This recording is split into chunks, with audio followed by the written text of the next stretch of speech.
राधे राधे बच्चों। आज हम हमारा टॉपिक कैपेसिटर और कैपेसिटेंस स्टार्ट करते हैं। जस्ट शुरू कर रहे हैं। इसके पहले वाला सारा पार्ट जो है अपने को क्लियर होगा। तो कैपेसिटेंस है क्या, बेसिकली उसको समझने के लिए अपन एक सवाल लेते हैं कि can we give any desired value to charge to a body. मतलब किसी बॉडी को हम अपनी इच्छा से जितना चाहें क्या उतना चार्ज दे सकते हैं? तो ऐसा नहीं होता। ठीक है, इसके पहले हम लोगों ने एक टॉपिक पढ़ा था जिसको हम कहते हैं डाई इलेक्ट्रिक स्ट्रेंथ। ठीक है, तो किसी भी बॉडी को दिया गया चार्ज उसके चारों तरफ के मीडियम पर भी डिपेंड करता है। क्योंकि जैसे मान लो ये अपने हाथ में एक ऑब्जेक्ट है ना, ये इंसुलेटेड किया हुआ है, आप इसको चार्ज दे रहे हो तो इस बॉडी पर इलेक्ट्रिक फील्ड बढ़ेगा। ठीक है, तो कंडीशन क्या होती है कि electric field on the surface of body must be less than dielectric strength of the medium. उस मीडियम की डाई इलेक्ट्रिक स्ट्रेंथ से कम होना चाहिए। तो अब सवाल यह है कि डाई इलेक्ट्रिक स्ट्रेंथ क्या है, ये अपन इसके पहले पढ़ चुके हैं, लेकिन फिर भी एक बार समझते हैं।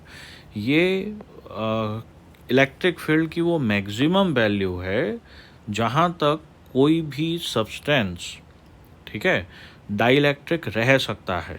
इससे ज़्यादा होने पर वो कंडक्टर बन जाएगा।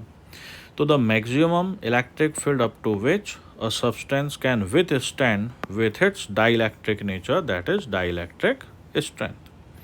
तो कहने का मतलब ये हुआ, किसी भी ऑब्जेक्ट को अपन मन चाहा चार्ज नहीं दे सकते, डिपेंड करता है कि वो किस मीडियम में रखा है। तो एयर के लिए ये वैल्यू होती है 3 × 10⁶ वोल्ट पर मीटर। तो अभी अगर मेरे पास एक स्फीयर है और वो स्पेस में है, वैक्यूम में है, तो आप जितना चाहे चार्ज दें, प्रॉब्लम नहीं है।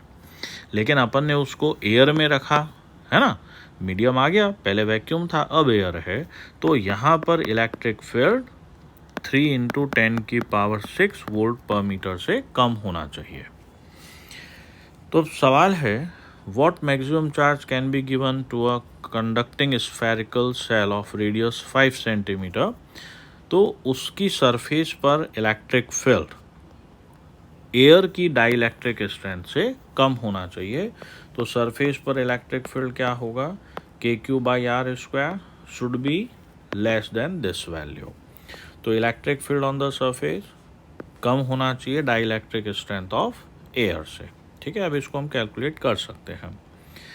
अब एक बहुत इम्पॉर्टेंट सवाल है कि जब हम किसी कंडक्टर को, जो कि इनिशियली न्यूट्रल है, और हमने चार्ज दिया, ठीक है, तो इन चीज़ों में ये क्या है, surface charge density, electric field और पोटेंशियल में क्या चेंज होता है। तो जब ऑब्जेक्ट इनिशियली न्यूट्रल है और आपने उसको चार्ज दिया, तो surface charge density, electric field, potential तीनों बढ़ते हैं। ठीक है, और डायरेक्टली प्रोपोर्शनल होंगे। इम्पॉर्टेंट चीज़, हमें बाकी चीज़ें कांस्टेंट रखनी पड़ेंगी। ठीक है, कि हम चार्ज दे रहे हैं तो उस ऑब्जेक्ट के चारों तरफ का मीडियम बार बार चेंज नहीं होना चाहिए। तो कहने का मतलब बाकी सब कंडीशंस को कांस्टेंट रखा जाए। ओके, अब हम समझते हैं कैपेसिटेंस है क्या। तो ये जो चीज़ है कैपेसिटेंस वगैरह, ये हमें एक्सपेरिमेंट और ऑब्जर्वेशन से मालूम पड़ा। तो एक्सपेरिमेंट क्या किए गए कि हमारे पास में एक कंडक्टिंग ऑब्जेक्ट है या कोई भी ऑब्जेक्ट है, हमने उसको इंसुलेटिंग स्टैंड पे रखा, ठीक है, और आपने इसको चार्ज देना शुरू किया। तो when charge is given to a conductor, तो इसकी surface charge density, electric field, potential सब बढ़ता है। तो जब हमने किसी कंडक्टर को चार्ज दिया तो उस कंडक्टर का पोटेंशियल बढ़ा। एक्सपेरिमेंट से क्या मालूम पड़ा कि जो चेंज इन पोटेंशियल है ना, कि राइज इन पोटेंशियल, ध्यान रखना बहुत इंपॉर्टेंट है, हम पोटेंशियल नहीं कह रहे, rise in potential is directly proportional to amount of charge given. तो डेल्टा वी नहीं लिखा है, okay, change in potential is directly proportional to charge given. इसका मतलब ये हुआ कि इनका रेशियो कांस्टेंट होगा। तो मान लो Q1 चार्ज देने पर पोटेंशियल V1 हुआ, Q2 चार्ज देने पर V2 हुआ, तो इनका रेशियो कांस्टेंट रहा। तो Qn चार्ज देने पर पोटेंशियल Vn रहेगा, तो ये रेशियो हमेशा कांस्टेंट रहता है। तो हमारे पास क्या आ गया भाई formula, Q/V = C, that is constant.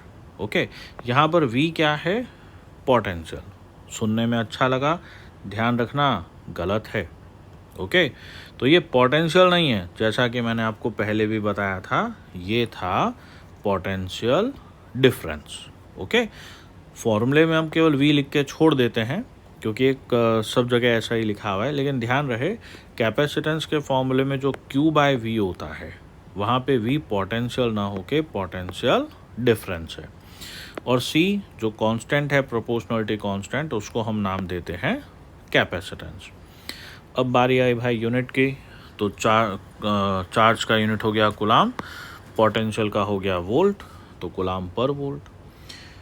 अब वोल्ट को क्या लिखा जाता है, जूल पर कूलाम। अच्छा, इसको फैराड भी कह सकते हैं, ठीक है। तो अभी हम बात करें, ये फैराडे नहीं है। ओके, कूलाम पर वोल्ट हमने इसको फैराड कहा, ये फैराडे नहीं है। फैराडे ध्यान रखना चार्ज का बिगेस्ट यूनिट है। ओके, तो हम इसको थोड़ा और टुकड़ों में तोड़ते हैं। कूलाम पर वोल्ट, वोल्ट को लिखा जूल पर कूलाम, ये कूलाम ऊपर जाएगा तो ये कूलाम स्क्वायर पर जूल हो गया। अब भाई कूलाम को क्या लिख सकते हो, अपने करंट का फॉर्मूला क्या होता है, I = Q/T, तो एम्पियर = कूलाम पर सेकेंड। तो मेरे भाई कूलाम को आपने क्या लिखा, एम्पियर सेकेंड, और जूल को क्या लिख सकते हो बेटा, न्यूटन मीटर। ठीक है, तो हमने कूलाम को एम्पियर सेकेंड लिख दिया, जूल को लिखा न्यूटन मीटर। अब न्यूटन को फिर तोड़ देते हैं, तो न्यूटन को हम फंडामेंटल में किलोग्राम मीटर पर सेकंड स्क्वायर लिखते हैं। फिर इसको सिंप्लीफाई किया, तो अब ध्यान से देखना बेटा, सेकंड स्क्वायर ऊपर चला जाएगा, तो एम्पियर स्क्वायर सेकंड की पावर 4 किलोग्राम मीटर स्क्वायर। तो इन सब में से केवल ये फंडामेंटल यूनिट है, बाकी ये फंडामेंटल यूनिट नहीं कहलाएंगे। तो जब हमें डायमेंशनल फॉर्मूला देना हो तो पहले आप फंडामेंटल यूनिट तक पहुंचो। अब इसका डायमेंशनल फॉर्मूला, किलोग्राम नीचे है तो m-1, मीटर स्क्वायर नीचे है L-2, सेकंड की पावर 4 ऊपर है, t की पावर 4, और ये A2 हो जाएगा। ओके, अब बारी आई भैया डेफिनेशन, तो 1 फैराड की डेफिनेशन देनी है। तो 1 कूलाम चार्ज देने पर अगर राइज इन पोटेंशियल 1 वोल्ट होता है तो हमारे पास में कैपेसिटेंस 1 फैराड होगा। तो ध्यान रखें, अगर किसी ऑब्जेक्ट को 1 कूलाम चार्ज देने पर उसका राइज इन पोटेंशियल 1 वोल्ट है तो कैपेसिटेंस 1 फैराड। तो when on giving 1 coulomb of charge to a conductor, its potential rises by 1 volt, then its capacitance is said to be 1 farad. अब भैया ये जो चार्ज वगैरह होता है इसको हम ESU यूनिट्स में भी बताते हैं, तो एक ये यूनिट भी आप ध्यान रखिएगा।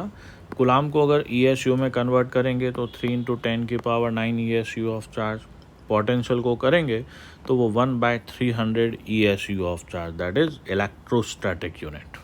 ठीक है, तो 1/300 ESU ऑफ पोटेंशियल। तो इसको सिंप्लीफाई करेंगे तो आप ध्यान रखिएगा 1 फैराड दैट इज 9 × 10⁻13 या 900 × 10⁻11 कह सकते हो आप। ओके, अब कैपेसिटेंस को एक और तरीके से डिफाइन करें कि अगर हम potential, rise in potential 1 volt चाहते हैं तो capacitance numerical equal to charge. Okay, physics में डेफिनेशन देने का सबसे आसान तरीका है डिनोमिनेटर को 1 करना। तो अगर राइज इन पोटेंशियल 1 वोल्ट है, ओके, तो कैपेसिटेंस चार्ज के इक्वल हो गया। ध्यान रखना, न्यूमेरिकल इक्वल। तो capacitance is numerically equal to amount of charge required to rise the potential of body by 1 volt. Okay, तो कैपेसिटेंस को है क्या बेसिकली, तो capacitance is ability of an object कि वो एनर्जी स्टोर करके रखती है, टू स्टोर इलेक्ट्रोस्टैटिक एनर्जी। भाई किसकी टर्म्स में? चार्ज और फील्ड की टर्म्स में। तो देखिए अब हमारे पास में सवाल है कि किन फैक्टर्स पर कैपेसिटेंस डिपेंड करता है। बहुत इंपॉर्टेंट है। कैपेसिटेंस का फॉर्मूला होता है C=Q/V। तो अब हम सुपरफिशियली देखें तो हमें लगता है कि capacitance is directly proportional to charge and inversely proportional to potential. तो चार्ज को बढ़ाने पर कैपेसिटेंस बढ़ेगा और पोटेंशियल को बढ़ाने पर कैपेसिटेंस घटेगा, ऐसा हमें समझ में आया। ध्यान रखना यही गलत है। ओके, तो इसमें गलती कहाँ हो रही है कि कैपेसिटेंस जो है वो Q/V है और देखो चार्ज देने पर पोटेंशियल राइज हो रहा है। ये रेशियो जो है वो कैपेसिटेंस था। तो कैपेसिटेंस किस पे डिपेंड नहीं करता भैया? ना तो चार्ज पे डिपेंड करता है ना पोटेंशियल पे। तो अब डिपेंड करता किस पर है? मीडियम पे डिपेंड करता है, ज्योमेट्री मतलब शेप साइज पे डिपेंड करता है। ठीक है, ध्यान रखेंगे। अब हम बात करें कैपेसिटर क्या है। अभी तक तो हमने कैपेसिटेंस पढ़ा था। तो कैपेसिटर जो है ये अरेंजमेंट है। अच्छा, इसके सिंबल, सॉरी, तो ये अगर हम ये सिंबल लेते हैं तो ये फिक्स कैपेसिटेंस का है और ये सिंबल लेते हैं तो ये वेरिएबल कैपेसिटेंस रिप्रेजेंट करता है। कैपेसिटर अरेंजमेंट है दो कंडक्टर्स का, जिनमें से एक कंडक्टर अर्थड होना चाहिए। और ये अरेंजमेंट काम करता क्या है भाई? ये अरेंजमेंट जो है एनर्जी स्टोर करके रखता है, टू स्टोर चार्ज, ठीक है, और एनर्जी। तो यहाँ तक समझ में आया। अब देखो, आप कैपेसिटर को पढ़ोगे तो कई जगह लिखा होता है इट स्टोर द चार्ज। गलत है, ध्यान रखना। कैपेसिटर पे टोटल चार्ज तो हमेशा जीरो होता है, तो फिर चार्ज स्टोर करना ये कहना गलत है। तो हम क्या लिखते हैं? It store electrostatic potential energy in terms of charge and electric field. ठीक है, बाकी न्यूमेरिकल्स हम क्लास में करेंगे और इसके आगे का कॉन्सेप्ट नेक्स्ट वीडियो में। राधे राधे बेटा।